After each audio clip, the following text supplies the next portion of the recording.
အားလုံးပဲမင်္ဂလာပါကျွန်တော်ရဲ့ကြိုက်တော့ပွဲအမြဲတမ်းတင်ပေးနေကြဖြစ်တဲ့ MCFC Insider 3.0 YouTube Channel ကနေညီကိုတွေအားလုံးကိုပြန်လည်ကြိုဆိုလိုက်ပါတယ်အားလုံးပဲမင်္ဂလာပါကမ္ဘာကတော့ကျွန်တော်ဒီ channel မှာတင်ပေးခဲ့တဲ့တုံးပွဲလုံးအဆင်ပြေခဲ့ကြမယ်လို့ကျွန်တော်ထင်ပါတယ်ကျွန်တော်ဒီမနေ့ကတပွဲမနေ့ကတမြန်မနေ့ကတပွဲပဲလွယ်တမြန်မနေ့ကတရက်ပဲအဆင်ပြေဖြစ်တယ်ပေါ့နော် channel ရဲ့ဒီတော့အဆင်ပြေကြမယ်လို့ထင်ပါတယ်မနေ့ကလည်းတုံးပွဲလုံးရခဲ့တယ်ပေါ့နော်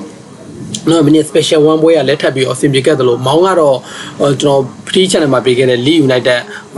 ကိုဘာနဲ့ကြာတော့ပေါ့နော်ဒီကျွန်တော်ရဲ့ special one လက်ဆောင် special one ပွဲထဲမှာလည်းကျွန်တော်တွဲပြီးတဲ့တုံးနေမောင်းကလည်းအဲ Lead United ကိုပေါ်ပါတယ်ပေါ့နော်ဒါပေမဲ့အဲပွဲအဆင်ပြေတော့မောင်းတော့အဆင်ပြေခဲ့ဘူး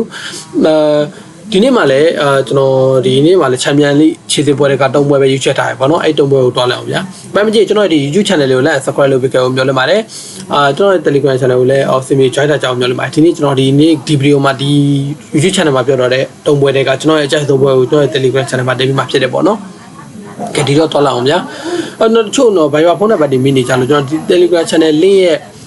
link နဲ့တွဲရဲ့အောက်မှာတော့ Viber ဖုန်းနံပါတ်ချပေးထားပါတယ် Telegram channel link ကဒီတိုင်းlink ကဝင်လို့မရဘူးပေါ့နော် VPN ခံပြီးမှဝင်လို့ရတာဗျတချို့လူတွေမတိကျလို့ပေါ့ပြောပြနော်ကဲဒီတော့တွားလိုက်အောင်ဗျကပထမဆုံးပွဲအနေနဲ့ကတော့ကျွန်တော်ဒီ line ဒီ Viking နဲ့ Dynamo Zagreb ပွဲလေးကိုရွေးချယ်ထားပါတယ်ဒီပွဲမှာလက်ရှိပေးထားတဲ့ခြေတန်းနေတာရကြည့်မှဆိုလို့ရှင်တော့ဒီ Viking တို့ကနေပြီးတော့ level 50ရှုံးပေးထားတယ်ခုပေါင်းချင်းအနေနဲ့ 3D ဆိုတဲ့နေတာပေးထားတယ်ဒီနေ့ပထမကြော့တွေတော့ငါဆိုလို့ရှင်တော့ Dynamo Zagreb တို့ရဲ့အင်ကွန်မှာ Dynamo Zagreb တို့ကတလုံး plat 60ဆိုပြီးတော့ပေးခဲ့တယ်ပေါ့နော်1 plat 60ဆိုနေတာဒီပေးခဲ့တဲ့နေတာတွေရှိခဲ့တယ်ဒါပေမဲ့အဲ့တုန်းကတော့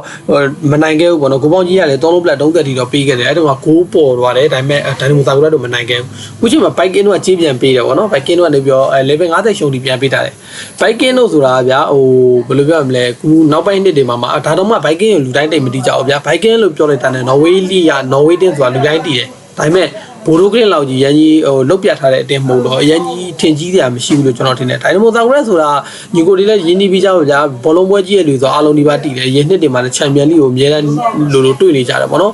Viking ကတော့ချန်ပီယံလိကိုအခုနောက်ဆုံးအဆင့်မှာဝင်ရတယ်ဒီဒါမှမဟုတ် Zagreb တို့ကတော့ဒီဒုတိယဆင်ကလေးဝင်ပါခဲ့ရတာပေါ့နော်ဒုတိယဆင်တော့ဒီတွန်းပေါ့နော်စင်စာလန်ကလေးတွန်းတင်းကိုဆွတ်တွန်းရဲ့အိမ်ကမှာတေကန်ပြီးတော့သူ့ရဲ့အိမ်ကမှာ 3-2 နဲ့ပြန်နိုင်ခဲ့တယ်နောက်တစ်ပွဲဖြစ်တဲ့ဒီလက်တင်နီးယားကလပ်တင်ကိုလည်းအိမ်ကမှာနိုင်ပြီးတော့အဝေးကမှာလည်းထပ်နိုင်အောင်ကန်ခဲ့တယ်ပေါ့နော်ဒီ Viking ကိုတော့အိမ်ကမှာတူတီကြခဲ့တယ်ပေါ့နော်တူတီကြခဲ့တယ်ဆိုပေမဲ့သူတို့ကတာခဲ့တာဗျာတာခဲ့တာဒီနေ့ Viking နဲ့အိမ်က Viking တို့ကပို့ပြီးတော့ဖိဆောင်ပါဗျာညီကိုရိုးရိုးပဲတွေးကြည့်ဗျာ Viking တင်းကို Dynamo Zagreb က Viking ရဲ့အိမ်ကမှာ Dynamo Zagreb တို့ဗျာဒီ Dynamo Zagreb တို့လို့အတွေ့အကြုံရင်းတဲ့အတင်းကြီးတင်းကဒီလို Viking လို့ခုနှစ်မှ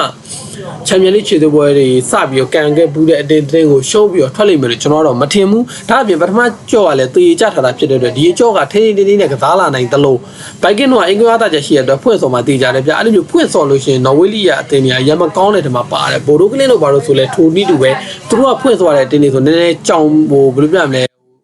ကစားကွက်ကဘိုဒိုကလင်းတို့ကစားကွက်ကောင်းပါတယ်ဒါပေမဲ့သူတို့ကဖိဆိုရတဲ့တင်းတွေဆိုလို့ရှိရင်9ရောက်တော်တော်လေးခက်ကစားရတဲ့မှာပါတယ်ဒီဘက်မှာ Dynamo Zagreb တို့တေချာတာတကူက Viking တို့ကသူတို့ရဲ့အိမ်ငွေအသားကျန်တဲ့ဖွင့်စော်မှာလုံးဝတေချာဖွင့်စော်ရင်တော့ကျွန်တော် Dynamo Zagreb ပေါ်တွေကိုပဲကြိုက်ပါတယ် Dynamo Zagreb တို့ရဲ့အိမ်ကမှာတေချာတယ်ဆိုတာဒီတစ်ဖက် Viking တို့ကပိတ်ကန်ပြီးတော့ဗောနော်ကောင်နာကြီးကနေချောင်းကစားတဲ့အနေထားကြောင့် Viking တို့ဒီ Dynamo Zagreb တို့ဂိုးတွေပေးခဲ့ရတာဗျာပြန်ပြီးတော့ဂိုးတွေပေးခဲ့ရတာဗောနော်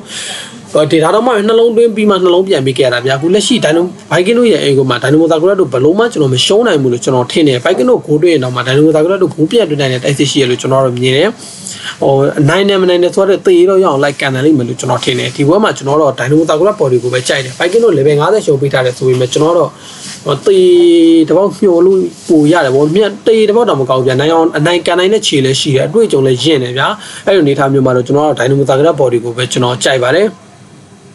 ကဲပြီးဒုတိယပွဲတော့လာအောင်ပါနော်ဒုတိယပွဲကတော့ကျွန်တော်ဒ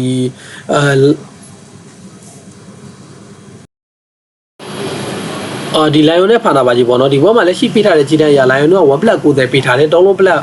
ဒီ90ဆိုတဲ့အနေထားပေးထားတယ်ပထမကြော့တော့ကတော့ဖာနာပါကြီးရဲ့အိမ်ကမှာဖာနာပါကြီးတို့က level 90ရှုံးပေးခဲ့တယ်တောင်းလုံး plat 50ဆိုတဲ့အနေထားပေးခဲ့တယ်ဘာမှမထူပါဘူး level ရှုံးနေပဲပြန်ပေးတယ်လို့ပြောလို့ရတယ်ကျွန်တော်ဒီနှစ်တင်းပထမကြော့တွေဖာနာပါကြီးရဲ့အိမ်ကမှာကန်တော့ကျွန်တော် Lion ကိုကြိုက်ခဲ့တာဗျအဲ့တုန်းက Lion ပဲပေးခဲ့တာပေါ့နော်ဖာနာပါကြီးတို့level ရှုံးပဲပေးခဲ့တဲ့အနေထားမျိုးမှာမကြိုက်တော့ကျွန်တော်ဒီအဲ့တုန်းက Lion ကိုပေးခဲ့တယ် Lion တို့တွေ့ကိုထိန်းကစားလိုက်မယ်ပေါ့နော်ဒီနေ့မှာကျွန်တော် Lion တို့ရဲ့အိမ်ကမှာတွားကန်ပါဗျာ Lion တို့ကလည်းဒီချန်ပီယံလိမှာချန်ပီယံလိခြေစစ်ပွဲမှာဆိုလို့ရှိရင်တို့ဒီနောက်ဆုံးဆင်းဒီ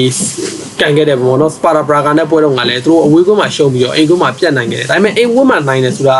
တစ်ဖက်ကတယောက်ထုတ်ခံရတာကြောင့်လည်းပါတယ်ဗျတယောက်ထုတ်ခံစောသီးထုတ်ခံရတဲ့အနေအထားကြောင့်လည်းပါတယ်ဒါမှမဟုတ်လွယ်နေမှာမဟုတ်ဘူးလို့ကျွန်တော်မြင်တယ်ဖာနာပါဂျီဆိုတာဗျာသူတို့ရဲ့ဒီဘူနေရဒီခေါ်ပြီးအပိတာတွေကစားသမားတွေကတော်တော်ကိုကောင်းမွန်တဲ့ကစားသမားတွေအများကြီးခေါ်ထားသလိုသူတို့ရဲ့ဒီနောက်ဆုံးတူရကီလီနောက်ဆုံးပွဲစဉ်မှာလည်းအဲ့ကစားသမားတွေအကုန်လုံးခြေစွမ်းပြခဲ့တဲ့အချိန်မှာပါတယ်ဗျာတိုက်စစ်မှာ Grey ဒီ Mariki တို့ဒီကစားသမားအတွဲဖက်အခုချိန်ဒီတစ်ခါမှမတုံးရသေးဘူးပေါ့နော်ဒီနေ့ပွဲမှာတော့တုံးလိမ့်မယ်လို့ကျွန်တော်ထင်တယ်ကစားသမားတွေကတော့တဲ့ရပိုင်းတစ်ခုတော့ရနေပေါ့နော် Grey ကလွင်ကျန်တဲ့ကစားသမားတွေကတော့တဲ့ရပိုင်းခြားတစ်ခုရောက်နေပြီဆိုပေမဲ့အတွေ့အကြုံတွေကရင့်နေပြီဗျာရင့်နေတဲ့အနေအထားမျိုးမှာဒီနေ့လိုင်ယွင်းအင်ကွန်တွားကန်တဲ့ခါမျိုးမှာကျွန်တော်တော့ဘယ်လိုပြောမလဲအရင်ကြီးနေနေတဲ့ထက်မှာပါတယ်လို့ကျွန်တော်တော့မမြင်ဘူးလက်ရှိကစားသမားစုဖွဲ့ပိုင်းမှာဆိုလို့ရှိရင်ကျွန်တော်ဖာနာပါချီကတော့နည်းနည်းလေးပိုတာရလို့တော့ကျွန်တော်ထင်တယ်ဗျာဘာကြောင့်လဲဆိုတော့တိုက်စစ်မှာဆိုလို့ရှိရင်မာရီကီဥဆောင်တဲ့တိုက်စစ်ကိုလူကာကူလည်းရှိသေးတယ်ဗျာလူကာကူရှိတဲ့ပြင်နောက်ချက်တိုက်စစ်တွေမှာဆိုလို့ရှိရင်တော့ဒီအတိုင်းပဲအဆန်စီယိုတို့လိုဂရင်းဦးတို့လိုပလီယာရှိတဲ့ပြင်ကွင်းလယ်မှာဗျာကွင်းလယ်ကိုတော်တော်လေးသဘောကျတယ်ကွင်းလယ်မှာဒီကန်တီနဲ့ဗျာဒီကွန်ဒူစီနဲ့တွဲရတော်တော်ငြိမ်လိမ့်မယ်လို့ကျွန်တော်ထင်တယ်ဒါပြင်ခန်းစစ်မှာဆိုလို့ရှိရင်လည်းဗျာနတန်ကီတို့စကနီယာတို့ပြီးရင်တော့ဒီစမီတိုတို့လိုပလီယာနဲ့ဘလို့မလို့လိုင်းကိုကောင်းကောင်းရှင်ကစားနိုင်တဲ့ရှင်ရှိရလို့ကျွန်တော်မြင်တယ်လိုင်းတို့က1+90ပေးထားတဲ့တိုင်ပဲကျွန်တော်တော့ဒီဖာနာပါချီတို့တေးတော့ရအောင်လိုက်ကန်နိုင်လိမ့်မယ်လို့ကျွန်တော်ထင်တယ်ဖာနာပါချီတို့ဘာလို့ဆိုတော့ဝေးကွင်းတော့ညံ့ပါတယ်ဒါပေမဲ့ဒီအဆင့်ကဗျာချန်ပီယံလိဝင်မှုအတွက်နောက်ဆုံးအဆင့်ဖြစ်နေပြီဗျာဘယ်တင်းဖြစ်ဖြစ်ကြိုးစားမှာပဲလိုင်းတို့လည်းကြိုးစားမှာဖြစ်တယ်လို့ဒီပထမကြော့မှာတေးချထားတဲ့ပွဲစဉ်တွေဖြစ်တဲ့အတွက်ဒုတိယကြော့မှာလည်းမမောက်ထိတ်ကလာအောင်များတယ်ဗောနော်မနေ့ကပွဲစဉ်နေနဲ့မတူဘူးဗျာမနေ့ကပွဲစဉ်နေဆိုတာကအဝေးကွင်းမှာရှုံးထားလို့အိမ်ကွင်းမှာပြန်ကမ်းမယ်ပွဲတွေကများတယ်ဗောနော်ဒါပေမဲ့ဒီနေ့ပွဲစဉ်တွေကကျတော့ပထမကြော့မှာတေးချထားတဲ့ပွဲစဉ်တွေဖြစ်တဲ့အတွက်ဒုတိယကြော့ကိုလည်းထိန်းထိန်းနဲ့အဝေးကွင်းလာကမ်းပဲတင်းနေရလဲဗျာပထမကြော့မှာနိုင်ယူထားဆိုရင်ဒုတိယကြော့မှာပြန်ပြီးရှင်ကန်နိုင်တဲ့ခြေစွမ်းတွေရှိနေတာဆိုတော့ကျွန်တော်ဒီပွဲမှာလည်းဝေးကွင်းဖာလာပါချီဘော်ဒီကိုပဲကြိုက်တယ်လိုင်ယွန်တို့မနိုင်ဘူးလို့ကျွန်တော်ထင်တယ်ဗျာပွဲချိန်တွင်းမှာတေးတို့ကန်နိုင်မယ်လို့ကျွန်တော်မြင်တယ်အနီကတ်တွေဖိုင်တာမထီလို့ရှိရင်ဒီပွဲကတေးဒါမှမဟုတ်ကျွန်တော်ဖာနာပါချီရတောင်မှာပဲမထင်မဲ့ပဲနဲ့အနိုင်ယူနိုင်တဲ့ခြေစွမ်းရှိလို့ကျွန်တော်မြင်တဲ့အတွက်ဘို့တော့ကျွန်တော်ဖာနာပါချီဘော်ဒီကိုပဲထပ်ပြီးတော့ကြိုက်ပါတယ်နောက်ဆုံးပွဲတော့လာပါတော့နောက်ဆုံးပွဲကတော့ AKA တင်တဲ့ကျွန်တော်ဒီ Letski Sofia ပွဲတွေကိုရွေးချယ်ထားပါတယ်ဒီဘက်မှာလက်ရှိပေးထားတဲ့ခြေတန်းနေထားရဆိုလို့ရှိရင်တော့ဒီ AKA တင်တို့ကနေပြီးတော့အင်ကွင်းကနေပြီးတော့လက်ရှိနေထားရ1 minute 30ရှုံးပေးထားတယ်ဂိုးပေါင်းကြီး2 minute 90ဆိုတဲ့အနေထားပေးထားတယ်ဒီနှစ်တင်းကလည်းပထမကြော့မှာဆိုလို့ရှိရင်လည်းတည်ကြထားတာပဲဗျအဲ့နေရာဒီ3ပွဲကန်တာပေါ့နော်ကျွန်တော်မှတ်မိတယ်ပေါ့နော်အဲ့ပွဲကအဲ့နေကဒီ3တင်းလုံးပေါ့နော်18ရက်နေညလာမပြီးကန်တာဗျဆက်ရှင်နေညာကန်တာ3ပွဲလုံးပေကြတဲ့ပွဲတွေပေါ့နော်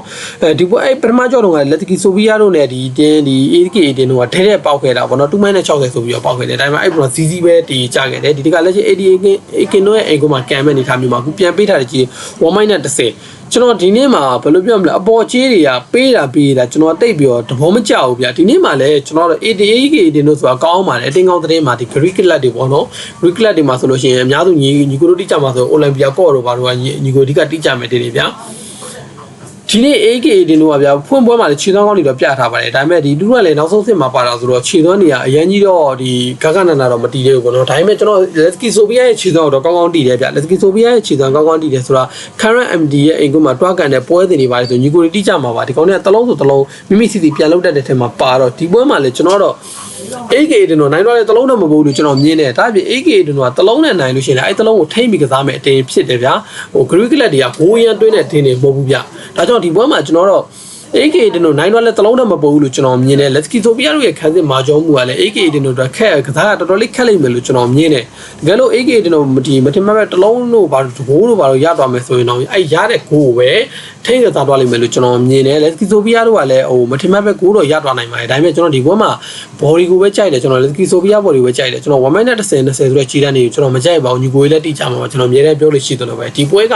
AKA တင်တော့နိုင်တော့လည်းတလုံးတော့မပုံဘူးလို့ကျွန်တော်မြင်တယ်ဒီနေ့မှာတော့ကျွန်တော်အောက်ကြီးတွေပဲကြိုက်နေဗျာ3ပွဲလုံးအောက်ကြီးတွေပဲကြိုက်တယ်အဝေးကွင်းတင်းတွေပဲကြိုက်တယ်ပေါ့နော်မနေ့ကတော့ကျွန်တော်အင်ရှင်တင်းတွေဘိုရိုကလင်တို့LSK တို့ဒီကြိုက်ခဲ့ပြီမဲ့ဒီနေ့မှာတော့ကျွန်တော်တော့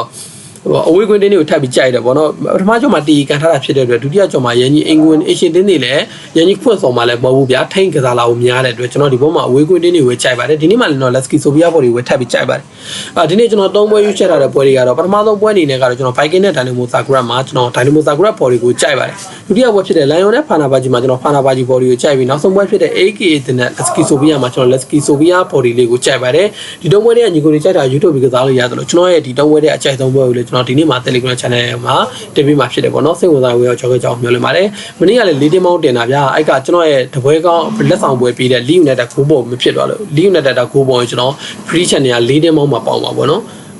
အမေလည်းဒီနေ့မှာတော့ထပ်ပြီးတော့ကောင်းဆုံးတော့ရွေးချယ်ပြီးတင်ပြမှာဖြစ်တယ်စိတ်ဝင်စားဝင်ရောက်ကြောက်ကြောက်မျှော်လင့်ပါတယ်တော့ရေးမထွက်ပွဲရတယ်ကျွန်တော်ဒီနေ့တော့ special one ထွက်မှာဖြစ်တဲ့အတွက်လက်ကြီးကစားတဲ့လူတွေစဉ်းစားဝင်ကြွားခဲ့ကြအောင်ပြောလိုက်ပါတယ်ကျွန်တော် special one ကျွန်တော်နောက်ဆုံးဒီကူယာဒီအစခဲ့ရတဲ့အချိန်ကျွန်တော်ပြန်လုတ်ကြရတဲ့အချိန်ကျွန်တော်18ရက်မှာကျွန်တော်15ရက်ဝင်ထားတယ်2ရက်တော့လူထားရပေါ့နော်အစဉ်းစားဝင်ရောက် join ပြီးတော့မင်းမြိုင်းလို့ရပါတယ်အားလုံးမသိမိကြပါသေးဗျ